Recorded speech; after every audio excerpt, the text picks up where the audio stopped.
safely ensconced in the bunker for me today because I'm not going outside.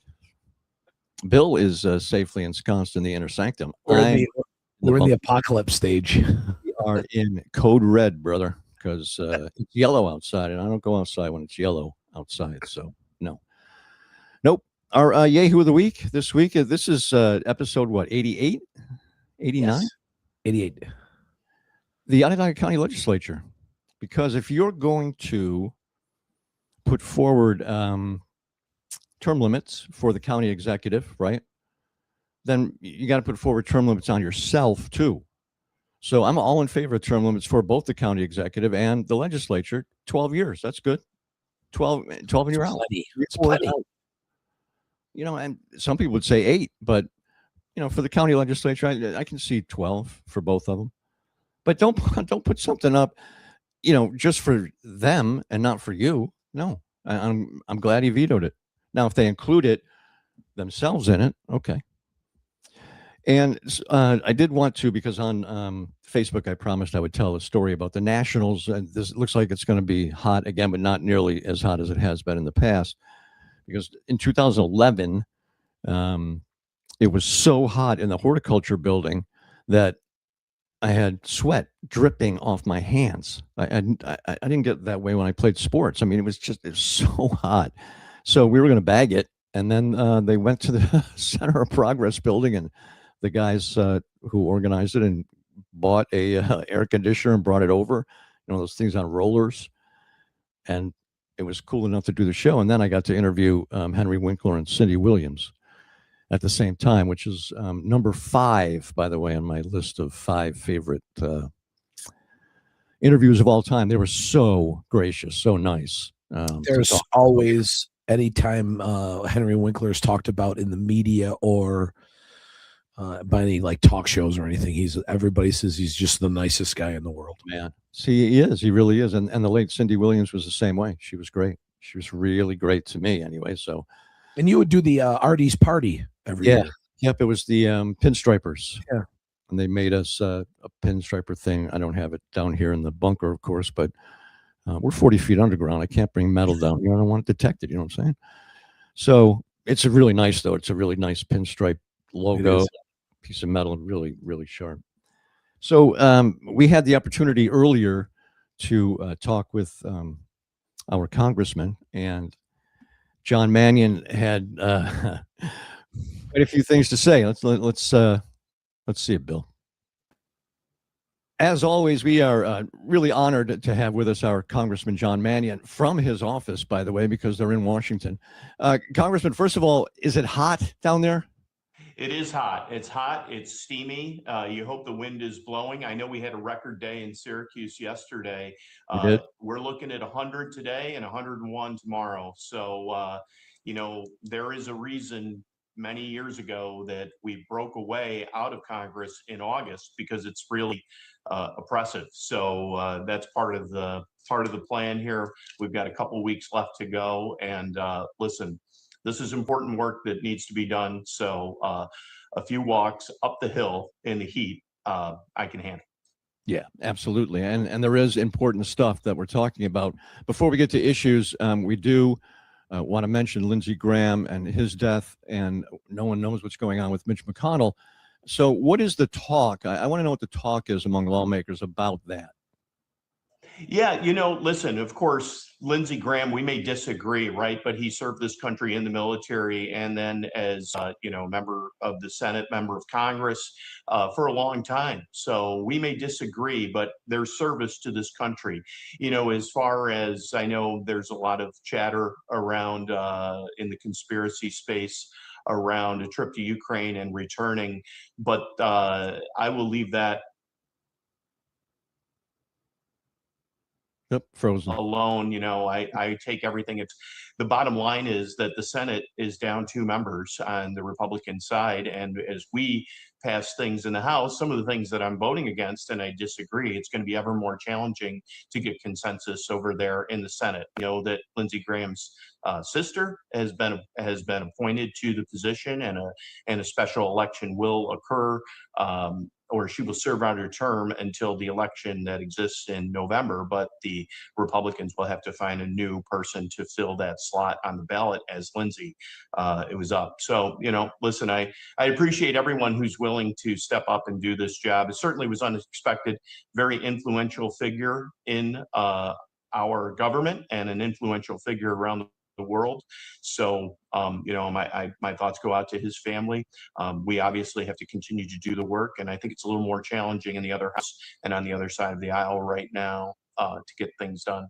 Yeah, it is. No question about it. How did you vote on daylight savings time? I voted yes. Listen, I was a biology teacher. Circadian rhythms are a real thing, and it's highly disruptive. I actually would prefer standard time to daylight time, but this is what was before us. We polled our constituents twice on this issue, and overwhelmingly, people do not like the changing of the clocks. I certainly have concerns around safety, and we'll see. Again, that has to pass the Senate and be signed into law. We'll see if that occurs, but I did vote yes on it. Yeah, I would prefer standard time too. I'm concerned about the kids in the morning in the winter time, and the safety aspect of that. But like you said, it is what it is. What else do we have coming up before you guys are let go that we should know about? Right. Well, we have a number of things. What the other side is trying to do, we have outstanding appropriations bills. They want to jam in the SAVE Act into some of the bills. The floor has kind of been hijacked to the extent that they've frozen all legislation going in the past few weeks, but it looks like we're getting a vote on these things this week. I have to talk about this, Jim, as it relates to the SAVE Act and what the president is going to say tomorrow night and a nationwide address. Now, you and I and Bill have experienced when these things happen, which are very rare. It's usually that there's some act of war, there's a disaster, the Challenger disaster, 9/11, and the president addresses the country. This is going to be the perpetuation of many lies about the 2020 election. This president has some personality quirk or flaw where he cannot accept the loss of an election. This has gone through the courts. 60 courts found that there's no evidence of this fraud that occurred in Georgia in 2020. We continue to have elections, including the special election for Marjorie Taylor Greene in Georgia, where, again, we don't see anything that is nefarious. And this is happening around the country. So, penalties for voter fraud should be severe.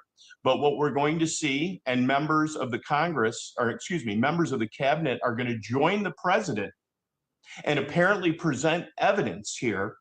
What he is trying to do is to throw chaos into our election, whether a SAVE Act passes or otherwise.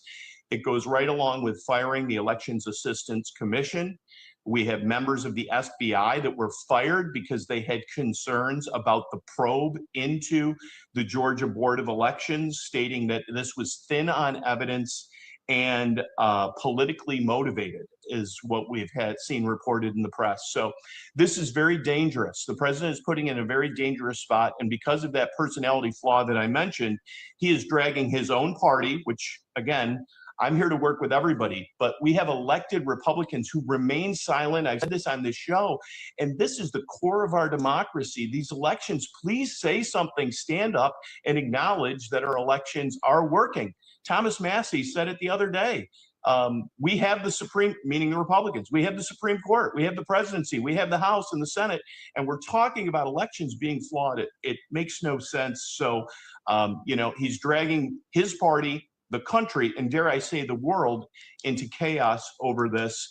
I will be interested to see what is said again by the president, but I bet I can almost, I'll bet you a nickel that nobody is going to be charged with a crime, because that would mean discovery, and it would show that somehow there is a conjuring up of evidence. And, listen, I don't say those words lightly. I'm an elected member of Congress, and I believe that we are elected to do a certain job, but I have zero tolerance for the undercutting of a pillar of our democracy, which is our elections, which are working, not perfect, but are working. And we need to continue to invest in organizations, commissions like the like the Elections Assistance Commission and our boards of elections to make sure they continue to run professionally in a bipartisan way without and free and fair. So They are. I thank you for the platform Yeah, there. everything is running the way it's supposed to run. And the speech tomorrow is going to make the president look completely unhinged. And what I'm most interested in seeing the reaction on Capitol Hill from elected officials as to what goes on tomorrow night. But this, a presidential address is supposed to calm the nation. It's supposed to, we're at war, a war of his choice, and he's supposed to come on and let us know that everything's going to be fine. But no one believes it now because he said it so many times. And now tomorrow night, he's just going to look unhinged. And this is the president of the United States. And this is a pivotal moment. I'm glad that you broached it that way. And I'm flabbergasted in what's going to happen tomorrow. But it's the next day that is really going to tell the tale. And I do commend, I lumped everybody together there, and that's unfair because I painted with a broad brush. There have been Republicans, former electeds, even current electeds that have said, listen, including Thomas Massey, right, that this is just not a fair representation of what is happening and very dangerous, very chaotic. So again, I stand with those folks to do the right thing and reject the gaslighting that is going to come from the president. Yeah, I do too. Congressman, before you go, or before you go to your next question, Jim, talking about this, I don't know. He's trying to, he's trying to do everything but govern the country. That's what I think. What's with the columns outside the White House now? That's like the new thing. They're put up a barricade around the columns in the front of the White House, and now he's going to change those. That thing is pretty cool, though. That thing they put up is actually pretty cool. It looks exactly like the entrance. They do that. One of the things they've done right. Now, listen, I try to keep the main thing, but somebody mentioned this to me the other day. And if you go on a website which that handles the maintenance and the integrity of our, wonderful national institutions here, the architect of the Capitol is that organization, and that's their website, Architect of the Capitol. If you look at that, you will see that these were planned renovations here. So I put that down on your concern list. But whenever we start to put up barricades around places post January 6th of 2021, people start to worry, and that worry has been justified and validated. Yeah, so that was my next question, because he's putting fences up and pushing people further back from Pennsylvania Avenue, and it looks like they're preparing for something. I mean, the optics are terrible, obviously. So hopefully they're not preparing for something, but that's what it looks like. That's correct. This is not the first time it's been brought up to me. I've been here at other times when barricades have been put up around certain events. So again, we want transparency in our government. We want access to our elected officials, but you just saw, and heard the testimony of 2 Supreme Court justices that are asking for greater funding around their own personal security. I hold the president accountable for that, and those that perpetuate a message that we have these rogue judges that are breaking from the president's agenda. No, this is the co-equal branches of government. So all of that is very, very concerning. And in a different time where the rhetoric was not as hot and the president wasn't perpetuating a lie, we wouldn't be having these conversations. If you look at some of I'm not promoting my official or other pages that I have, but when I write about January 6th, when I write about election integrity, the bots and the paid folks come there, and it is, if you're trying to whitewash our history, including what happened on January 6th, that is another indication that it just doesn't seem right. Something is off here. Same thing with the attack on the media, on our institutions like Smithsonian. So all of that is very, very concerning. And when, I'm not going to quote directly because it's profane from Bill Maher, but if you have an agenda, that's one thing. But if you don't want to be called an authoritarian, stop doing authoritarian things. And these authoritarian things still happen when you bipartisan independent commissions. People are fired who are, calling attention to probes that are clearly weaponized and politicized. Super dangerous. And, listen, the American people have to stand together and remember, it's going to take all of us. Remember what's in our Constitution, why we have checks and balances, and what we really want as a country.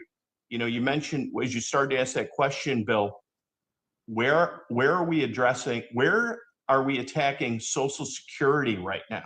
Why are we not addressing other serious issues like our rising debt, nuclear proliferation around the world? We could go on and on and on and on, but costs keep going up for the American people, and I don't see an agenda to drive down those costs. We did get a housing bill passed.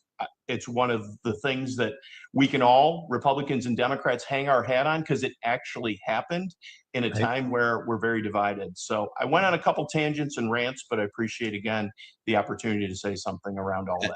We appreciate the opportunity, you coming on. Thank you very much for your time. You're always very generous with it, and I know that we'll be checking in very soon again. Great. Thanks for having me on. Strong words from a sitting congressman, right, about the president. So this will be interesting. Tomorrow night's going to be very interesting. I wasn't going to watch, but now I am. I think we gotta. I think it's going to be some good entertainment. Yeah, and I just, boy, I didn't know that members of the cabinet were going to present so-called evidence. This is, wow, what a disaster. I mean, how would you like to be as the people who try to handle him, PR wise? It's a disaster.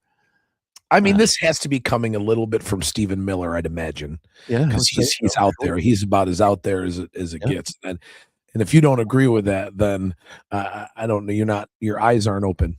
Yeah. But we have. I'll just to make to notate. We have invited the Republican Congresswoman Claudia Tenney on numerous times, and they've not. We've had some back and forth, and that was it. So we want her on. Sure, we want everybody on. That's right. We treat everybody fairly. People know that. So if she doesn't want to come on, she doesn't want to come on. That's fine. She doesn't have to answer to us anyway. We're not her constituents. So very busy. It would be nice if she would show up in her district and talk to her constituents, but I think a lot of her constituents are having, even the ones that she aligns with, are having an issue with that she's like just disappeared. Yeah, and that is MAGA country up there, and she will get reelected as long as she wants to run, I'm sure. But yeah, if she wants to come on, that's fine. I don't know how. Well, we'll watch and see what happens tomorrow night. I don't know how you can defend it, but we'll see it. I mean, to have that, to announce that you're going to speak to the country and have it not be about the war that we're currently in, but about an election 6 years ago, is just beyond bizarre to me. I mean, it really is. Man, I don't know. All right, so we're supposed to hear from Shawn Fiato coming up. Yep. And she's running for the 129th Assembly District against Mo Brown. She's a longtime friend of mine, and I've known her forever. So I told Mo that. But like I said, everybody comes on and everybody gets treated fairly. So, when she's ready, we'll have her on. And then Michael Greene, right, is joining us later. And I just they're going to have, if you're familiar with if you're a fair kind of guy, they're going to have entertainment later at Harvey's Garden. I've always known the acoustic acts to be earlier, but you'll be able to hang around after the Chevy Court show and go to the new Harvey's Garden right there off the Empire Room. There's going to be entertainment starting at 8:00 at night. Oh, nice. Yeah. That's pretty smart. Another late night option. I've never played that late, and I like it. 8:00 is late? Well, it is for the fair. Usually it's like an earlier afternoon 3 to 6 kind of deal. Yeah. 8. That's pretty good. So the fair closes at what? 10? 10. The buildings close at 10. The midway some nights at midnight, maybe. Okay. I thought they ended that. I don't know. I don't stay out past, sundown anyway. So no, not anymore. But I like the fair. I like to go to the fair, walk around, eat some food, try some new stuff, It's a tradition. We've been doing it since I used to sneak in as a kid a couple times. I used to go. So in the logistics of getting in and out of the fair are very difficult. Bus. So when I have a show where I bring in a large amount of equipment, I go the morning of, load in, so I don't have to worry about getting in there. But they just move that now. Everybody has to be out of the fair in the morning by 8:30. Used to be 9:30. No kidding. Now everybody's got to be out by 8:30. So you have to get there that early, and even if you're not performing till later. Yeah. So what I'll do is so the first gig I have is Wednesday. The first Wednesday, it's at Bosco's at the fair, and I'll go in on Tuesday afternoon and bring my equipment. And he's got a locker back there. I'll put it in there, and that is a different system that I need for other gigs. So I'll take that one out that night. And then the next morning, I'll bring in the one that I need for the other 3 gigs that I have at the Eatery, which is the International Building. But that's a smaller system, and they have some storage stuff back there, so I can storage back there. But I always tell all because I know all the guys that play in there if they want to use my stuff, so they don't have to, run around, and they're more than welcome. But I just put up my schedule on Bill Ali Music on Facebook and Instagram. So my fair schedule is up, and Shawn is here. Oh, okay, great, awesome. Hello, Shawn. How are you? I'm doing good, Jim. Hey, Bill. How you doing? I'm Now, doing well. I have told your opponent that you and I have been friends since you were, I don't know, 21 or something, when you were Quattrone. At least. So we're friends, and we've known each other forever. But I'm fair to everyone who's running for office. And Mo is no exception. We've had him on several times. So what I want to know, Shawn, when you were appointed to the legislature, that was fantastic. I thought you did a wonderful job, especially with the social media aspect of everything that you were doing was very good. So why do you decide to take on a challenge like this? Well, I'm never a person that just says, oh, geez, things are just going just grand. Maybe I shouldn't just jump in, when I feel very deeply about the way that our world is going. It's very important to me, our communities and what's happening, first of all, when Bill Magnarelli was, decided to keep continuing to be running for his seat. Can you hear us? My God, what happened? Oh, there we are. Did we lose you? Oh dear. No, we're good. Can you hear us? Yep, something happened. Bill, have her back out. I just lost him. Back in. Let me see if I can hold on. Yeah, drop her out so she doesn't say something that's embarrassing. I just lost him. I'm going to pull her out. Okay, I'm thank going you. to text her. Yeah. Because I don't think she's excited. We have a chat inside the thing, but I don't think she sees that. Nah, I hope it's not because of somebody's messing with the bunker. Somebody trying to get in here or something. I don't like that. Anyway, we have technical issues from time to time, so we'll see if she's back. Yep, there we go. Can you hear us? I think she's looking at her text that you just sent her. Yep. She can't hear us. Yeah, okay, she got it. Technology. It's a wonderful thing. If you want to defeat the United States, just take the grid offline, and that's that. Don't have to fire a shot. If you don't have computers, we're done. There you are. Can you hear us? I don't think she can hear us.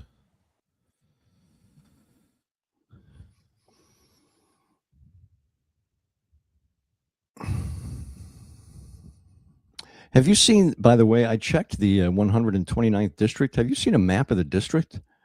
It's so bizarre. Is it all over the place? Oh, yeah. Yep. It goes from parts of the city all the way up through Beeville, but it passes Liverpool and Bayberry and goes further up kind of north on Onondaga County. It's really weird. It's a really weird district.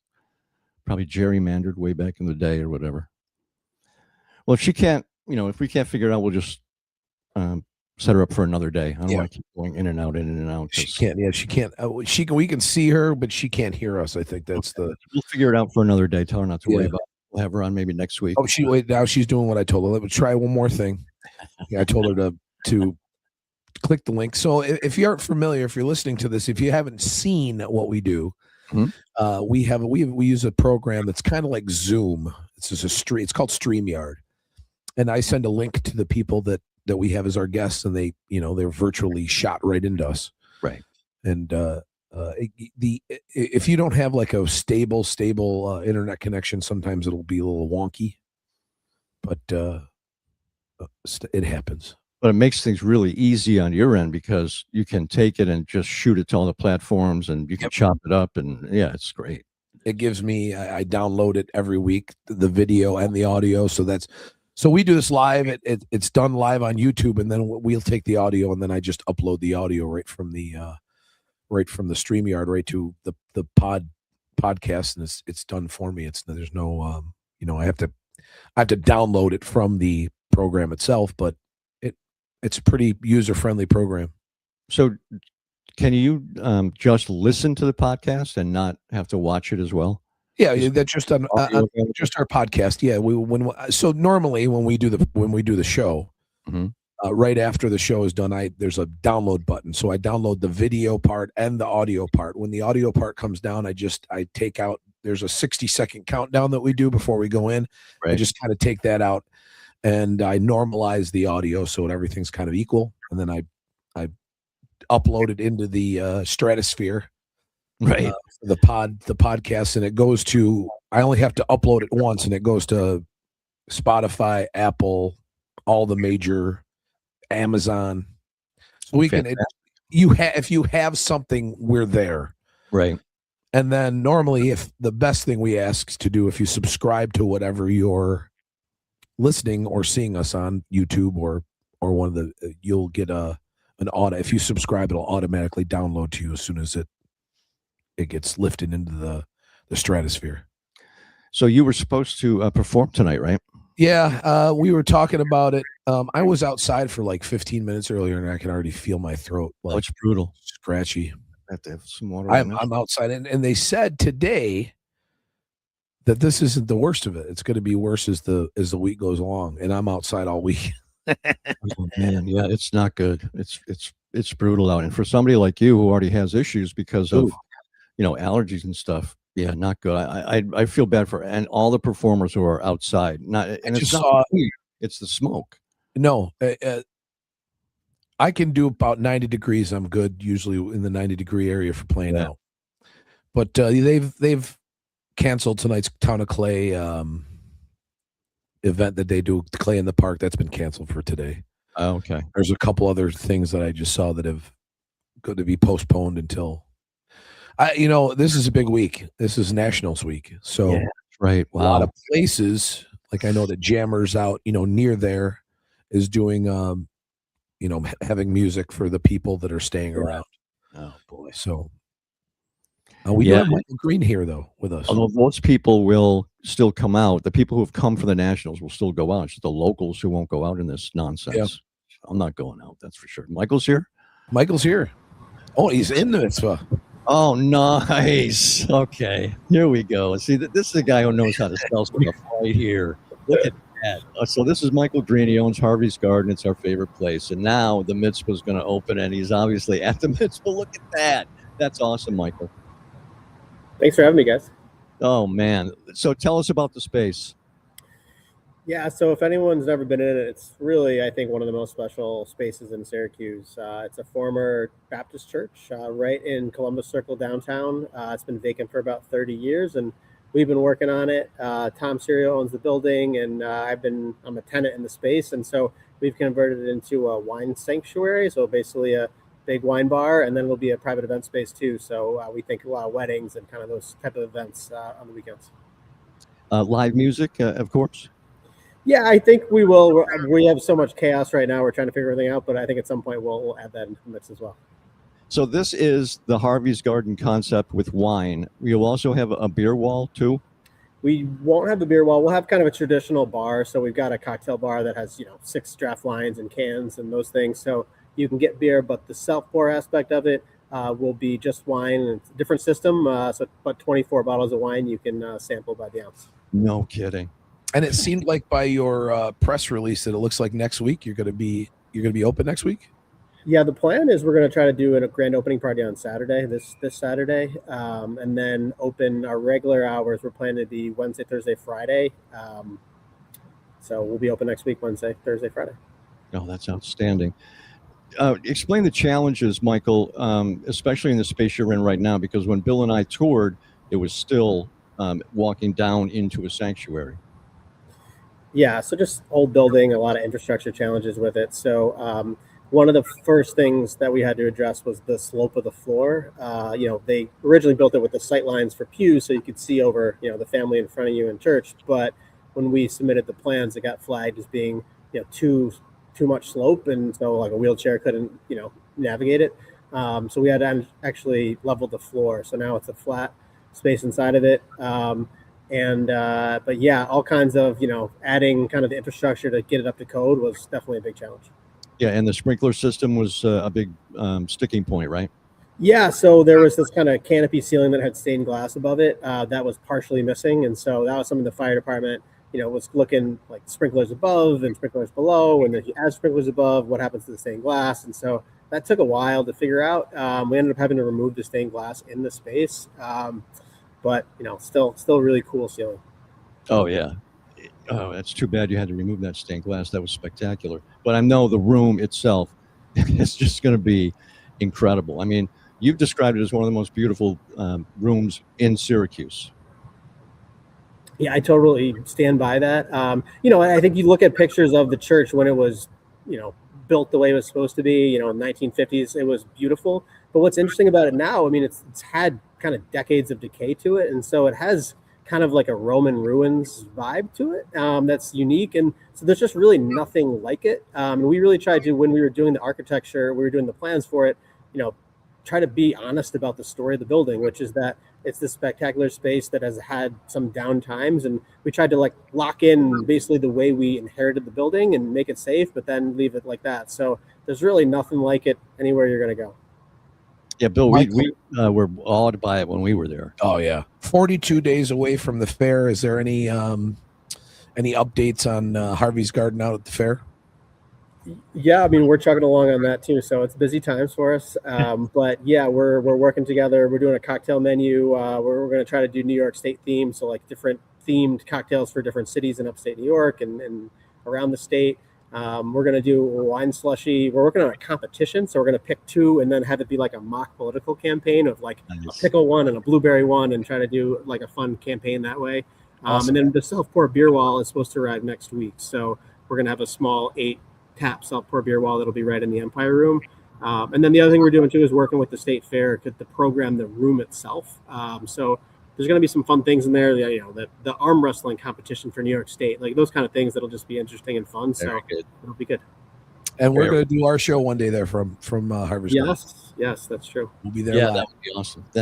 That'll be fantastic, and hopefully the governor will stop by, and Congressman Mannion and whatnot, and we can introduce him to Harvey's Garden and the whole concept. I'm sure the original Harvey's Garden is packed with World Cup fans. Yeah, it's been exciting. Obviously, the U.S., we had big crowds for that. And then the other 2 countries that adopted us was Brazil and Colombia. So we had big crowds for those 2 countries. Unfortunately, they all lost. So now we still get good crowds for kind of the, semifinals in those games. But our 3 big countries all lost. So it's that's good. Well, Michael, it's always great to catch up with you. We look forward to the Mitzpah, and we look forward to seeing you out at the fair as well. Thanks for having me, guys. Thank you. All right, we got Shawn back. Look at that shot of him is crazy. No. That's awesome. I think we might have Shawn back. Okay. Shawn, are you there? So now I can't hear you. Can you hear me? Yes. Yeah, we can hear you. I can't hear you. All right. Well, why? What's going on? Is your the speakers? She can't hear me, so it's not. I can't help it. All right. All right, We'll pull her out. I'll text her. We'll get her on. We'll get her on another. We'll get her on if we have to invite her into the inner sanctum. We'll That's get right. her on. All right, next week we'll get her on. Yeah, I'm excited about the Mitzpah. I'm excited because it's a different type of room. It's going to be beautiful. I think he'll do most of his business probably through events. And once you have an event in there and the word gets around, it's going to be awesome. I mean, this guy doesn't do anything wrong. I mean, so far he's done everything right, man. It's really we love Harvey's Garden. Bill loves playing there. This is going to be a great space down the road. I'm sure they'll have entertainment. He's a big backer of entertainment, and Harvey's Garden at the fair is going to have some as well. And that sounds like it's going to be really cool, the Empire Room, the way he's going to do it. Yeah, and like I said before, when I played there when it was Danielle's, it was always one of my favorite places because it's a good. The time that we played it was like a later afternoon time. It was a good. We had people coming through. They had the little bar set up with the wine slushies right next to us playing, right.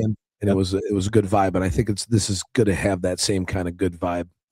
Now, there's not too many places that have. Right? Yes, but it's but he also has the space. The inside bar is inside. Yeah, right. So it's inside the Empire Room there. So you have the deck, which you can go out and they said they're not going to do food, but I'm sure you can bring food over from other places. And then you got the inside stuff with where the bar. I'm sure that's where the beer walls and everything are going to be. And you played there last year, right? No, we didn't do it. There was no live music there. Like with the company that took it over, I really didn't do anything with it. Oh, that's right. That's right. Where did you play outdoors that we watched? That's Courtside Grill. Oh, right. Okay. Right next in the Center of Progress building, right next door. Yes, that's right. The old Heroes and Legends Cafe. Yeah. Right outside there. Then I'll be there. Right by the horticulture building. Yeah. And I'll be there. I'll be there solo, and then Scars is going to be there. Oh, no way. Scars is going to be there too. Yeah. September 3rd, I think it is. So we just usually do one Scars, and then I do, the solo. And Jimmy and we always open up Bosco's on Wednesday night, open, and that's a whole thing because, Jimmy, he's out there and knows 9 billion songs. So we just start, taking requests and made nonsense. Bosco's is a cool place at the fair too. I like their stuff. One of the best prime rib sandwiches you can find it's real prime rib sandwich, And where else are you playing? The Eatery, which is the International Building. There's the pub that's inside the International Building. That's a nice setup up there. I love that up there. There's a couple stairs, right? It's got a big space up there. Yeah, that's so you're not playing every single day, which is good. No, I got 7 gigs. That includes the Scars gig. The weekends were, they're usually shot by the end of the year. My weekends in the summertime are already booked up. So I kind of leave that, this is a lot of parties, weddings. I have a wedding this weekend. Wedding time and fun, festival time and those kind of gigs. We're going to be on the boat on Friday. Oh, that's right. Uncle Sam's, Uncle right? Sam's Scars. If you've ever been on an Uncle Sam's boat, it's wonderful. It is. With us. Many years, but yeah, it's fun. They have a bar on the second floor. They have a bar up top. Just grab some drinks. We play from the time the boat starts until it docks back in, and it's cool. It takes you all the way down the river, under the bridge. Yep. I mean, it's a tad loud, though, isn't it? Not really. We don't bring a huge PA out for that. But I mean, it's loud enough where we booked a private party from one of the housing authorities on the river in Clayton last year. Because they heard you in the boat. Yeah. Perfect. That's word of mouth right there. That's fantastic. I mean, sound echoes on the water anyway. They could probably hear you, 20 miles down the river. Man, right. Those are good cruises, though. Those are fun. Which deck do you play on? Well, it was always we were always going to, if it rained, we were going to be in the middle deck, top deck. If it doesn't rain, I don't think we can fit in the second deck. With everything and not being, but we right on the top deck. We the great people at Uncle Sam's gets the young kids together, helps us get our stuff up to the top deck, and it's just like a big dance floor up there. They take all the benches that they normally have up there and they put them to the sides. That's fantastic. people are singing. And it's, since it's a condensed set list, we just play all the, all Way to the hit. sing along stuff, and Yep. no brooding dad rock that we're known for. We do a couple. It's fun. It really is. We've been doing this for 15 years now, and people still want to hear the stuff that when we started out 15 years ago. What is brooding dad rock? Brooding dad rock, Creed and 3 Days Grace and all the the emotive. Yeah. And you take me higher. That's Yep. That's funny. Yeah. Fuel, Hemorrhage by Fuel. Oh, Fuel too. Yep. Yep. Okay. All right. And so any show, so I have to tell the story of my daughter. My daughter went to see Noel Kahan. Is that Noel Kahan? Noel Kahan, yeah. At Fenway, and it poured rain. Right. So she texts me the next day and says, is there do you have any contacts to get tickets at Fenway for, Noel Kahan? I'm like, well, when is it? She's like, tonight. I said, well, it's the hardest ticket in the country to get right now, but yeah, I just get right on that for you. So I got in contact with Bill, and Bill said, tell her to go to the box office an hour before the show. So she did, and she got tickets like 50 feet from him for $350. And she had put 400 for the first one. So that's the secret now. Go to the box office an hour before. You just wait, because all this, and I'm telling you, this is what's ruined the concert experience and the ticket experience. Back in the day, there would be 4 or 5 ticket prices depending on where you were sitting in the arena. Right. Of course, right. It was, for all, 25, 50, 75, and 100, right? And then all of the tickets went on sale at one time instead of, we're going to do one pre-sale on Wednesday, one on Thursday, one on Friday, and then the 10 a.m. is the public on sale Saturday. Okay. So now with all of these, and Ticketmaster now has pricing that fluctuates with demand. So the first few days when you go in there, the tickets are more expensive. Holy cow. And that's why you're seeing all of this, what they're calling blue dot fever. Right. Or blue dot, syndrome. Yeah. And it's all the empty seats, right? It's all these and I saw it at, I can't remember what show it was, but even during the day of the show, the ticket prices just kept going down and down and down until they sold. Interesting. Wow. And I don't know if that happens at every show, but I do know that the biggest tip that I have is normally the few days leading up to the concert, there's holds that are on hold if they're the promoter or the box of the venue, whatever. And then if those are not used, those are put back into the pile. And then normally they're at the normal whatever price is. Mm-hmm. And you get better seats. Yeah, you did that for Mannion too, right? Yes, I waited until an hour before and I was on the floor for half the price of the ticket. And you mentioned back in the day, you could wait till the first song started and there'd be people outside saying, yes, just give me anything for this. But they don't do that anymore. I think, and that's because there's not physical tickets anymore either. Right. Even if you go to the box office and buy tickets now, they send you a link. No kidding. They don't give you a ticket anymore. I didn't know that. Yep. Because I haven't been in a very long time. So our friend Kevin McClave checked in when Michael Greene was on and said he had seen a concert at Mitzpah before it shut down, right? Is that what he said? Bruce Cockburn was there when it was Symphony Hall in the early 90s. Yeah, I didn't know that was where Symphony Hall was. Yeah, and they tried to revive it, and because it had a nice auditorium, and they tried to revive it, and it just didn't work out. I think the guy ran out of money, like a lot of people have. So, the Mighty Dream Theater played at Symphony Hall. Really? I'd like to see Mr. Serio's top floor penthouse. That's what I'd like to see. Remember he gave us a tour of it before anything was in there. Yeah, that was genius on his part, as far as I'm concerned, because that thing that must be incredible. His little dog was running around on the rooftop. Yeah, it was great. Yeah. It's what a space, man. And that it really, he's so good at social media for sure. But he comes on and he's got that background. It is the thing that's just beautiful to me. That's fantastic. That's going to be great. Can't wait to see it.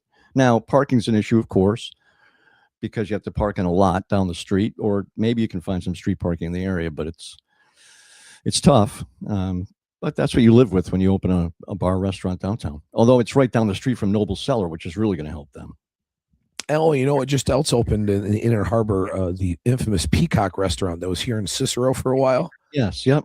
They were they moved over to the Inner Harbor, and that just opened this week too.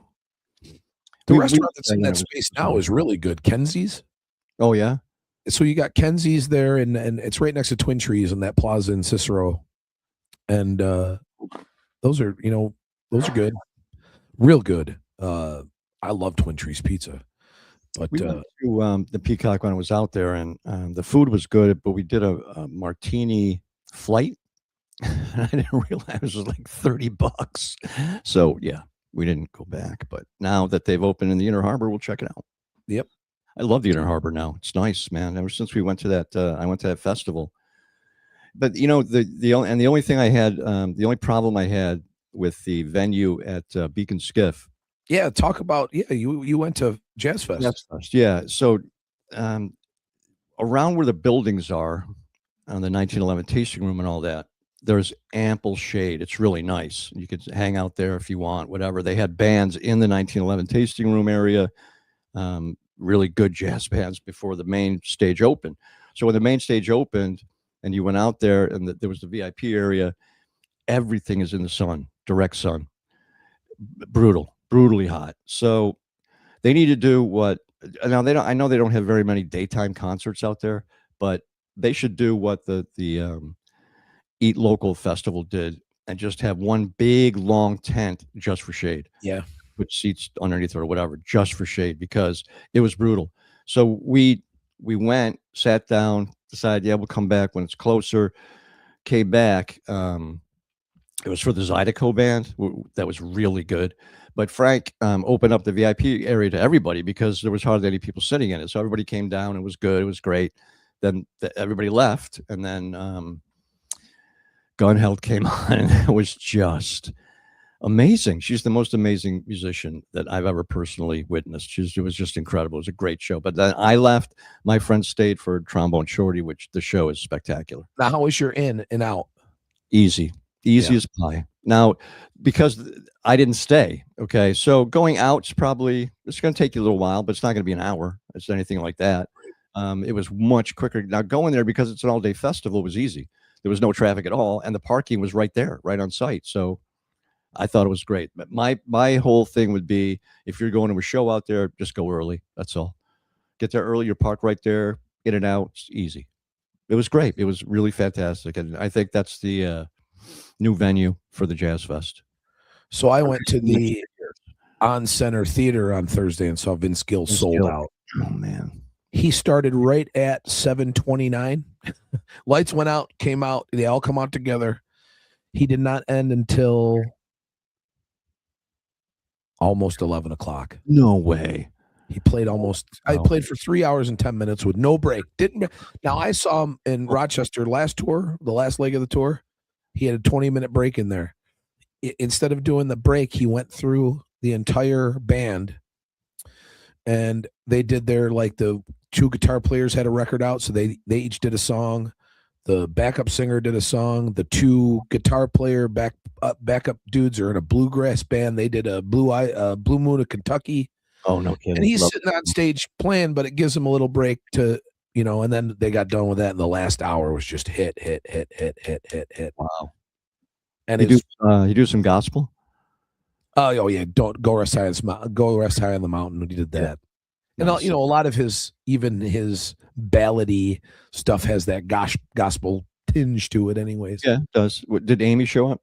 No Amy. Oh, Amy. Yes. It's the one he said from stage. It's the one question I get. Where's Amy? I bet she'd be great to come out and do a couple songs. They do. I think during Christmas time they do a tour together, like a Christmas kind of tour. But man, he is spectacular. He is. He's got all of his voice still, man. It's crazy. And even 3 hours later, it's still strong. And he's with the Eagles too, right? Yeah. Which, by the way, talking about ticket prices, the Eagles were the first ones with the $100 ticket. It was Yep. called the Golden Circle, and it was a circle of seats up front. You know, It was the Hell Freezes Over tour. that's the first one, first $100 Yep. ticket.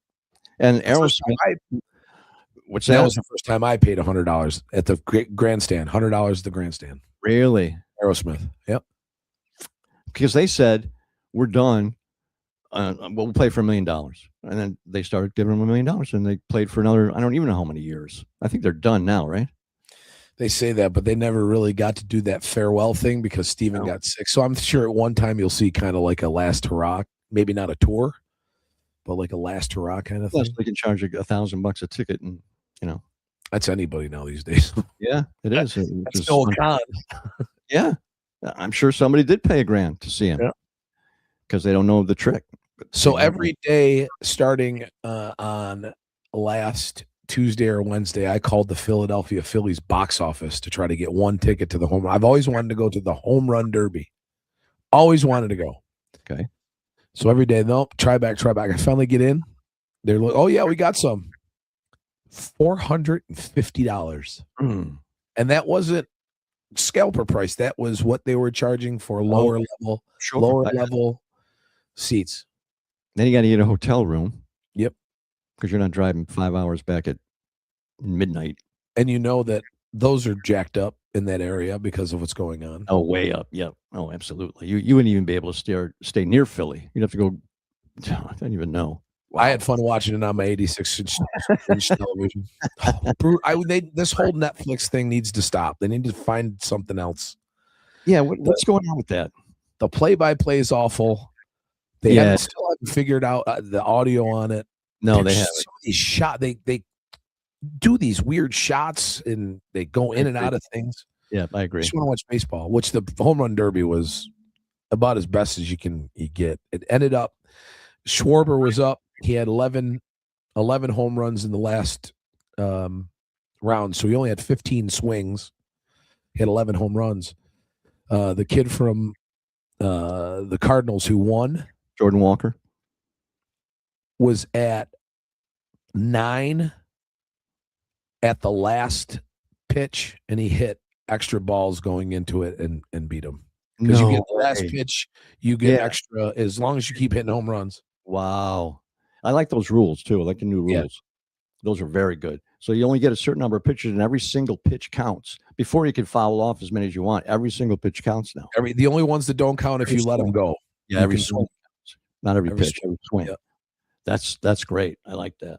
And the extra ball thing is great too, and that added to the drama, I'm sure. Wow. He's a great player, by the way. He's a great young player. Cardinals have a lot of really good young players. So in another couple of years, they're going to be very good.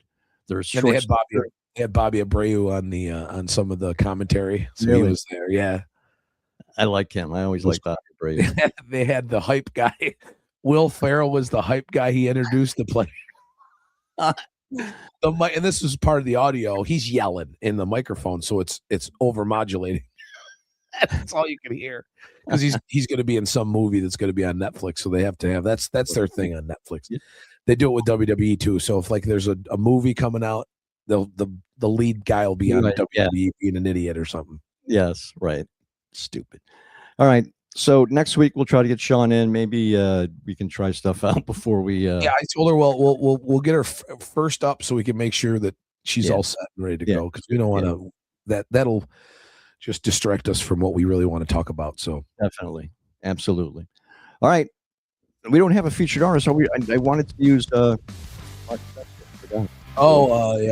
I get yes. I was waiting because you weren't here, so we'll do that next time. That's all. Martin Sexton, yes. Yeah, very good. Well, take care of yourselves, all right? And God willing, we'll all be back at it next time on the Jim Reith Show Unleashed podcast.